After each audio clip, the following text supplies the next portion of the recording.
Do you want a sweep? Like YOLO milkshake? Well then, you've come to the right place. On today's video, we're talking all things sweep picking. I'm your new god.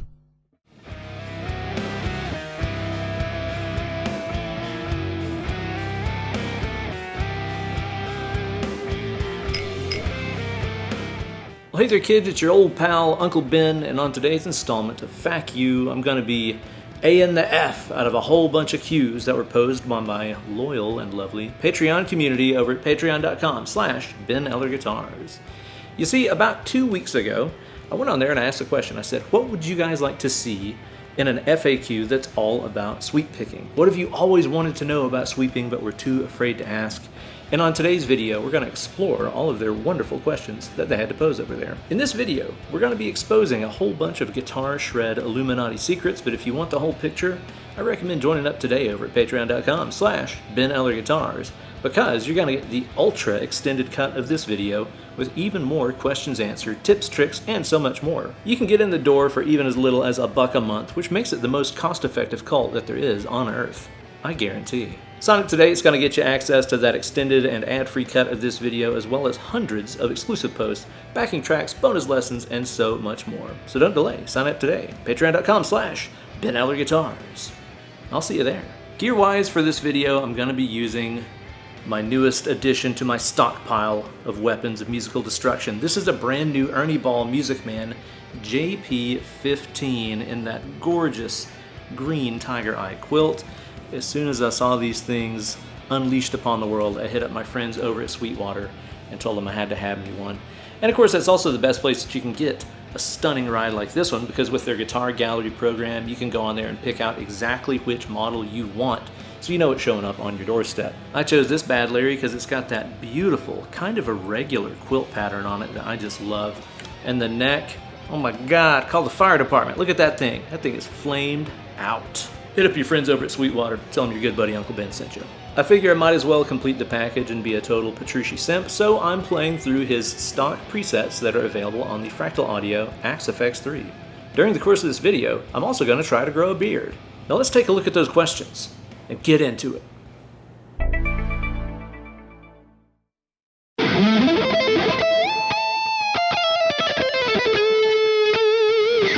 Alright, let's start plowing through these questions here. For the public cut of the video, I'm going to do 9 of them, and for the Patreon cut, it'll be 15 questions. That's a whole lot of extra stuff in there. Just understand that if this is my final transmission, it's because somebody from the Guitar Minati saw this and didn't like the secrets I was revealing. It's a huge risk, I know, but it's one I'm willing to take for the next generation of Shred-Eye Knights.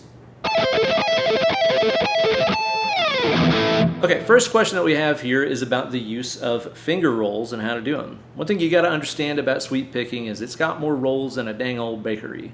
I'm talking about using one finger and playing across multiple strings on the same fret, like this.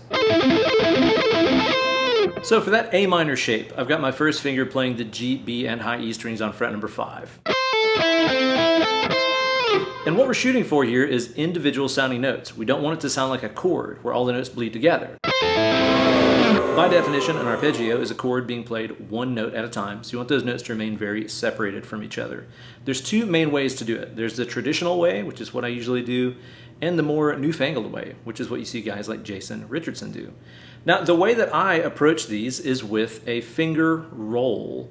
And the best way to imagine this is to think about that guy at every 90s party that was doing the worm. It's this motion right here, only it's taking place on one finger.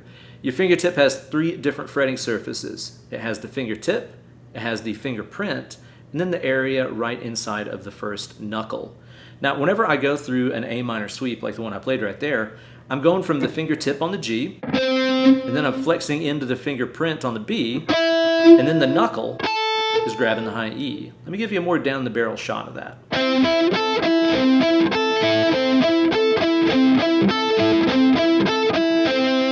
They're like these little micro movements that I'm doing. That's what you got to do to make those notes stay really separated from each other. Practice that wiggle motion that I'm doing right here really slowly like that, And make sure that there's no overlap between the notes. We want to hear each one of those notes individually as we go through. I have some muting tips and all that later in this video. I'll show you that'll make it sound even more better. You're going to be tempted to practice this stuff like really fast because that's how we usually hear sweep picking, but for the love of God, don't. You really want to make sure that motion is really programmed well in your muscle memory, and it's going to make it sound way better once you get it up to speed. So take your time, do the worm. Do it with multiple fingers like this.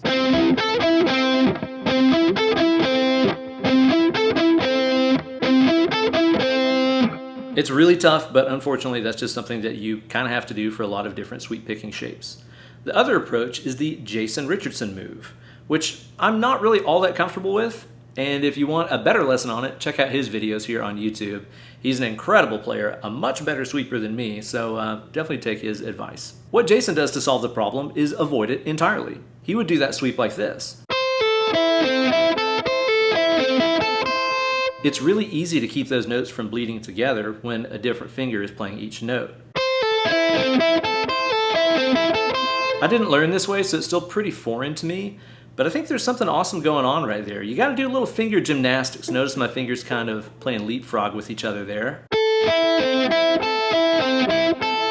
But it does work really well. Pick your poison. They're both really hard to do and will take a lot of practice, but I say go with whichever one feels more natural for you. Question number 2 came from a whole bunch of different people over there on my Patreon community, and it regards muting and the best way to do it. This is one of the hardest elements of sweep picking, but if you practice it and get it down really well, you can stop raiding your stepmom's boudoir and borrowing her hair scrunchies to wrap around the neck of the guitar. You never know what you're going to see in that boudoir, so it's best to stay out of it. Trust me, I've been there. That was a dark day. That was the worst Memorial Day I ever had. When it comes to muting, I think it's best to follow the advice of one Paul Gilbert, who once said that the string that you're playing at that moment is your friend. And all the other strings that you're not playing are your enemy at that point, and they must be silenced, okay? So whenever I'm playing a note, like let's say let's do that G string fret number 5 right here.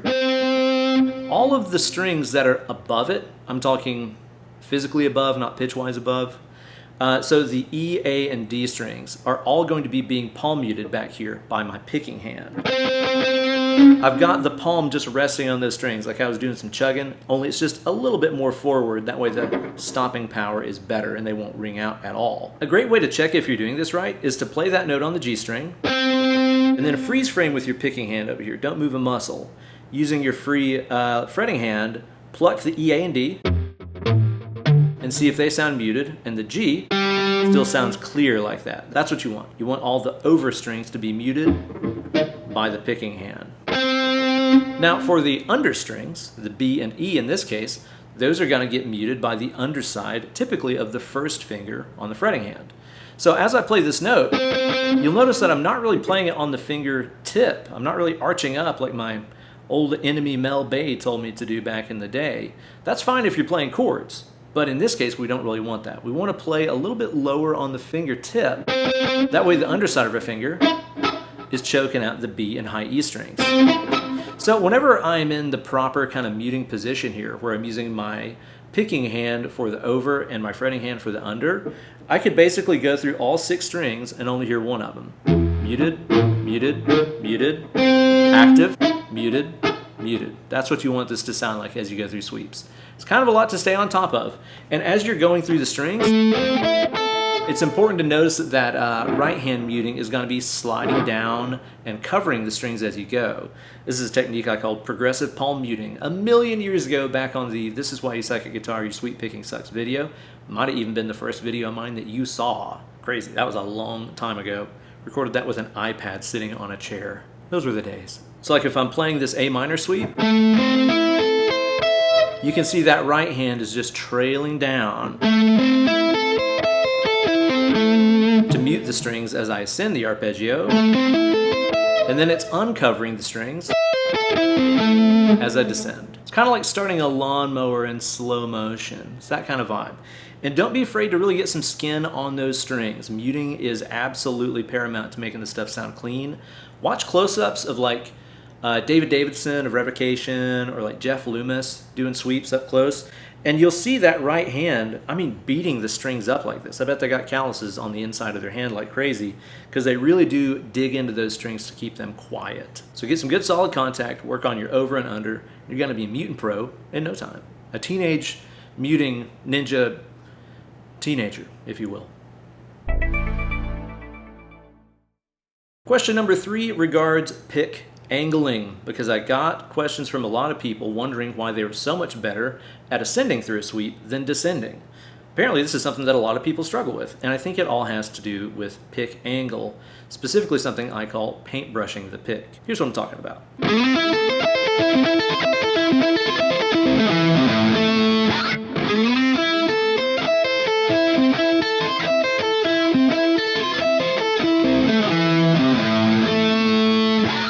Usually if people have trouble with one direction of sweep picking but not the other, it has to do with the way that they're angling the pick. You gotta start thinking about your pick as being like a paintbrush, right?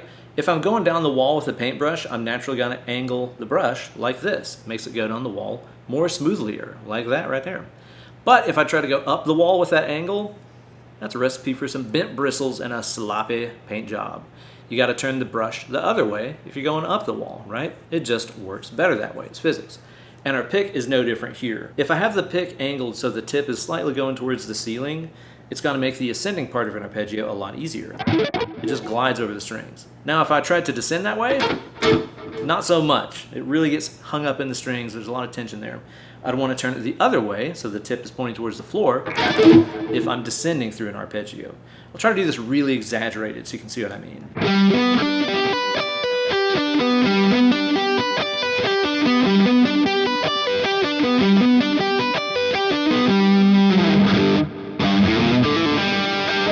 I'm from Tennessee. It doesn't take a ton of that angling to make this work, but it's just plain physics. It works better that way. If you got a problem with it, I recommend taking it up with Isaac fucking Newton. With some players, their paintbrushing technique is really subtle, and other guys, it is extremely visible. If you want to see some outliers of this paintbrushing technique, first I recommend checking out Matthias Eklund, who's one of my favorite guitar players, just Swedish lunatic. He's got a video here on YouTube of him playing one of his songs, which is called When Sam Played It Again. Check out the angle of the dangle on this guy.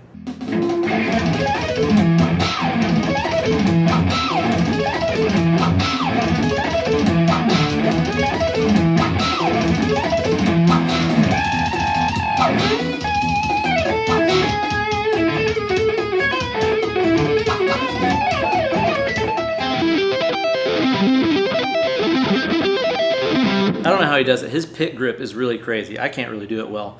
It looks like he holds his fingers really straight when he plays, and that thing is really brushing up and down like that. It's very exaggerated, but obviously it works great for him. Now compare that to my man Matty Hoffman, that plays for the band Escape the Fate and has exquisite taste in guitars. Watch his angle technique.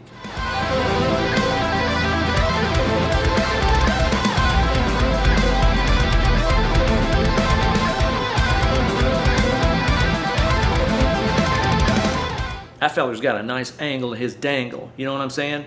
It looks like his technique is mostly coming from his thumb. It almost looks like his thumb is in a really different position when it's ascending versus descending. There's something that he's doing here that's like angling the pick, you know, to suit whichever direction he's going. It's really interesting. I actually asked him about it, and he was like, I have no idea what I'm doing. I've never even thought about it. And I'm like, I envy the hell out of you. I overthink everything that I do. Amazing. But even though those approaches seem wildly different, as we learned in Jurassic Park, nature finds a way. If it works, it works. As long as it sounds smooth, feels smooth, doesn't have any tension attached to it, go for it. Question number 4 on our list is a doozy. A whole lot of people asked about this one. How do we negotiate the turnaround in a sweep? And when I say turnaround, I mean the change of directions. When we're going from ups to when we change to downstrokes. Now, I could take a look at this C minor arpeggio shape right there and look at this low E flat note in it as either being the first downstroke, or I could sweep through it and make it the last upstroke before I change directions to the downs like that. So some players would play up, pull, up, up, down, then down, down, down, up. Other players would go up, pull, up, up, down, down, down, up, like that. At the end of the day, it's whatever floats your boat. But I'm here to tell you, from everything that I've seen, after watching hundreds of students over the years and played with some amazing players, most of us prefer to not sweep through the turnaround. In other words, most of us would prefer to hop over the D string and make it the first downstroke. It's not necessarily a rule, and again, I've seen some players that do better with the opposite, but for most of us, we just hop over it and don't sweep through the turnaround. That's what works well for me. It might not work well for you. If sweeping through the turnaround works, just go for it. But for most of us, it's going to be better to instead do a downstroke on the turnaround. There's a couple reasons for this. For one, if I'm playing this particular arpeggio shape, which is really common, it means I can put a downstroke on the downbeat, which is always going to sound and feel really solid rhythmically, keep you in the groove a lot better. And the other plus here is it lets you avoid any inside picking. Because check it out, if I do up, pull, up, up, up, and then I have to change to down, down, down, right there, that means that we're having to go up, pull, up, and then this last upstroke to a downstroke, we're doing some inside picking right there, which isn't impossible, but most of us prefer not to. Most of us, like myself, would rather go up, up, up, jump over it, down, down, down, down, like that. That's just gonna work better because it keeps us on the outside of the strings, helps us avoid the inside picking thing. Your mileage may vary, but that works really well for me.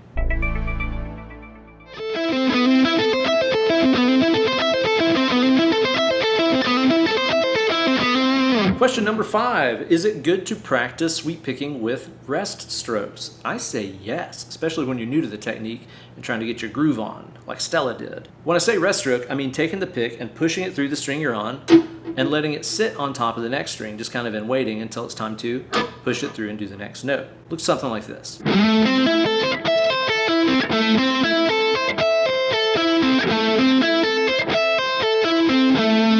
Sometimes I call this technique pick parking because I just kind of feel like I'm parking the pick on the next string until it's time to go. This is a great thing to practice early on because it's going to help you find the angle of the dangle. Because here's the deal, to do that rest stroke correctly, it has to have the correct angle on it. Because if your pick is like totally flat, it'll just smash through the next string and sound the note out. Like that. That's obviously not what we're after. If you're doing this with the correct amount of angle on the pick, it'll naturally just go through and sit on top of that next string, whether you're going up or down. Kind of forces you to paintbrush a little bit when you're doing rest strokes. So I recommend practicing it this way early on. Now, as you speed it up, you'll feel the rest strokes start to vanish at a certain point. It's kind of like you can only walk so fast until both feet start leaving the ground and you're running, you know? It's inherently a different technique, but still valuable on its own. So I do recommend practicing this with the rest strokes early on. It's going to help you out big time. Question number 6, what's the best way to practice those swoop arpeggios? Well, I've got 2 different ones I want to suggest here. The first one is one that clicked with me from the classic John Petrucci Rock Discipline book. Could I look any more like a Petrucci brown noser right now? That book is great though. It's got exercises for basically everything you'll ever use, and I recommend checking it out. But he had the sweep picking exercise in there that looked and sounded like this.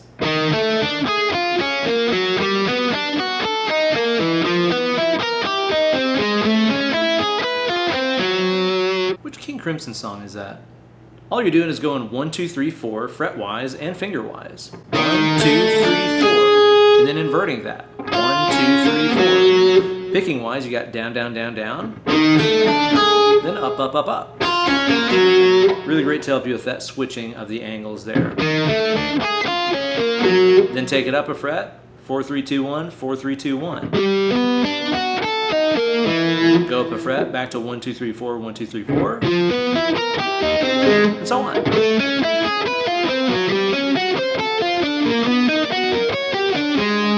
Also makes a great chick repellent. The other one I want to show you here is one that I came up with to help my students over the years, and I've seen some really amazing results out of it. It uses bursts of speed and little breaks in between. This does really great things for our muscle memory and nervous system, and it really helps us keep track of every pick stroke that we're doing. Make sure that we're doing what we think that we're doing. Check this out.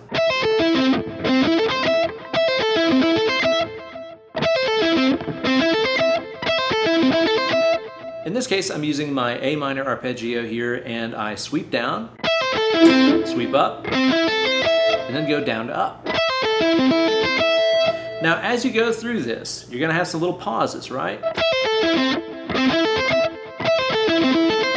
And those pauses are times for evaluation and reflection, and to make sure that our pick is doing what we think it's doing. Because the problem with a lot of sweep picking exercises is they just go up and down and up and down and up and down. And it's really easy for our mental CPU to get overclocked, trying to keep track of all that motion and the notes and all that jazz. But whenever we take these little breaks, we can check in and see how we're doing. So for example, whenever I sweep down, freeze frame right there.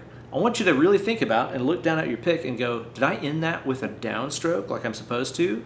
Up, down, freeze frame. Check that thing. And then on the way up, after that last pause, ask yourself, was that an upstroke? You can look at your pick and see, is it below the high E string or above the high E string? It's got to answer your question for you. It's really going to help you keep track of if you're doing the right thing or not. And then you have the combination to see if both halves of your technique are working well with each other. You can shorten this up to work on your 3-string shapes.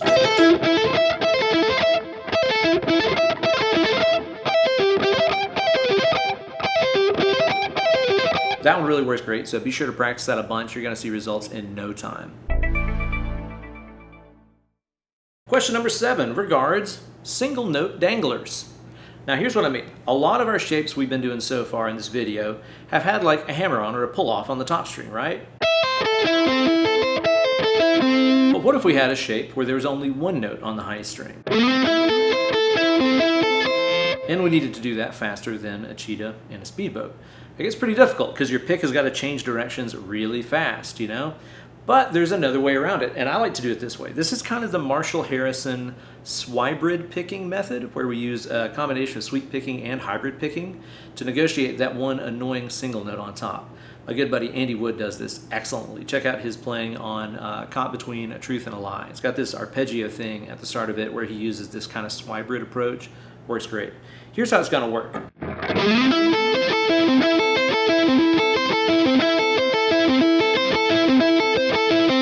You can see how I'm using my middle finger here to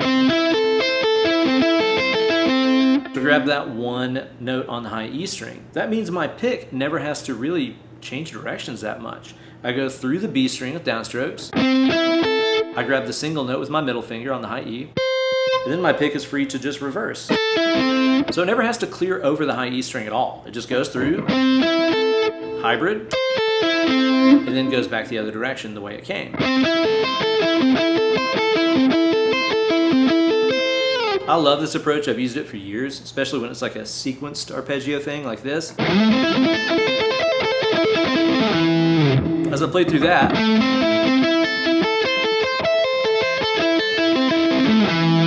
I used that hybrid picking note to negotiate every one of those single string danglers. Question number 8, how do we deal with noise as our fingers are coming off the strings through an arpeggio? This is tricky. Again, this is noise prevention stuff. One of the hardest parts about sweep picking, especially with an outrageous amount of distortion on your tone. Here's what can happen.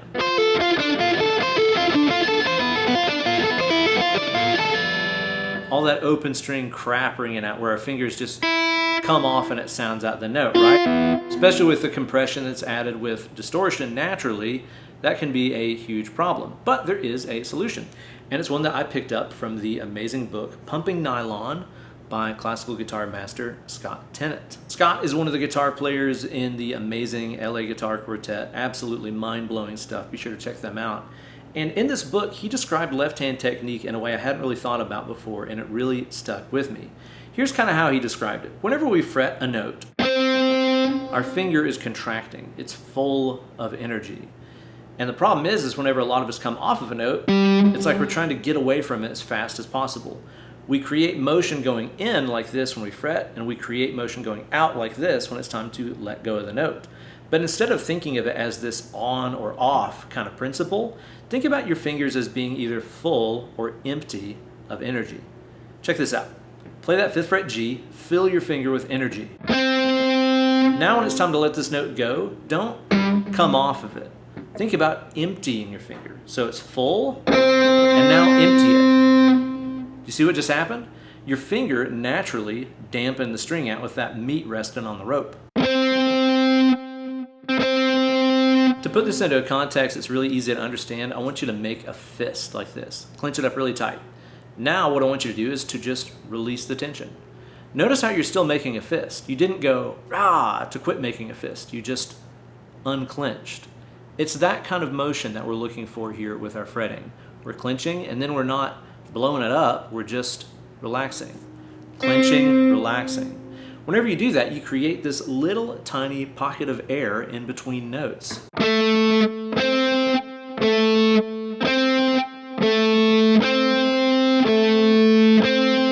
You can hear right there, I shortened that little air pocket in between the notes. Work on making it like really deliberate at first. Then try to see how quickly you can get back from filling after you empty. That's what she said? I think there was a joke in there I missed. I've heard old Yin Yang Malmatine talk about this himself, and that's kind of how he frets as well. He always shoots to leave a little tiny gap in between notes, and it's that filling and emptying kind of property. This can do amazing things, help keep those open strings from ringing out, and just overall make your hands work a lot better. Because for every note that you play, if you're just clenching and then not clenching, that's a whole lot less energy than clenching and coming off like this. This is two motions. This is really just one motion. Question number 9. What are good, easy songs to learn sweep picking with? This is a tough one, and I need your help answering it down in the comments section, because honestly, I don't really know. Sweep picking is unfortunately one of those techniques that typically just gets used really fast by people who are very comfortable with the technique, you know? It's kind of like, what's your first skateboard trick? They're all really freaking hard. It's just a steep learning curve naturally with this technique. This is one of the few techniques that I did kind of learn in a vacuum. All my other techniques, I can tell you what song I learned them on, you know? Hammer-ons and pull-offs out Sweet Home Alabama. I have examples for everything that I learned in a song that taught it to me. Sweep picking, I don't really have one. I just practiced it a bunch using exercises and things like I showed you earlier. And then when it was time to use it in some songs, I had it there for me. Beyond that, I just used to take chord progressions from songs that I knew and turn them into like dumb sweep arpeggio versions. So I would take like the progression to Freebird by Leonard Skinner, right? It starts with G, it goes to D, E minor, then it's F, then C, and D. And I would just play along to the recording playing dumb sweeps instead of strumming along with it. Nobody's better at this than my man Chris Feener. Check Chris out, dude. He's absolutely bananas with this stuff. Better watch out, better not cry, better not pout, I'm telling you why. Santa Claus is coming to town. Yeah, that dude is a hoot and a holler. Amazing playing. What's up, Chris? That's something that I used to do that I found to be a pretty good way to get into it, because you can do them as quarter notes, really slow, right? Or eighth notes, triplets. Whatever works well for you, and it gives you a platform to use the technique. But if you know some great tunes to learn sweeps, please leave them down in the comments and I can pass those along to the next generation of Shred-Eye Knights. So there you go, guys. Everything my Patreon community wanted to know about sweep picking but weren't too afraid to ask. Thank you guys so much for making this video possible. I'd like to do ones like this in the future about other techniques. Maybe we do a FAQ about tapping or alternate picking or getting paid at the end of a gig. All the really important stuff that we all struggle with. Let me know if you guys like to see stuff like that down in the comments section, and if you want to be a part of the next one, be sure to join up over on my Patreon community at patreon.com/BenEllerGuitars. It's also going to get you the super extended ad-free cut of this video for as little as $1 a month. Come on, that's less than a cup of dang old coffee. Come hang out with your boy, join a cult, do something fun. Thanks so much for watching this video. Be sure to like and subscribe and ring the bell for notifications every time I upload a new slice of fried gold right here on my channel for you guys. As you go through the week, don't forget, little tiny things can add up to make incredible differences to the world. We need more kindness, we need more generosity out there, so if you can do something awesome for somebody, no matter how big or small, do it to it. Thanks so much for watching, you guys. I will be back next week with some more guitar goodness. Sneak peek, it's a Gojira video that I'm so stoked about. You guys know I love them French boys and all that noise they make, so be sure to tune in next week for a slice of that one. Thanks so much for watching. I got to get away from here and go pull a lasagna out of the oven. But as for you, I recommend getting away from the computer machine, getting that rock guitar out, and sweeping your little heart out. Less clicking, more picking.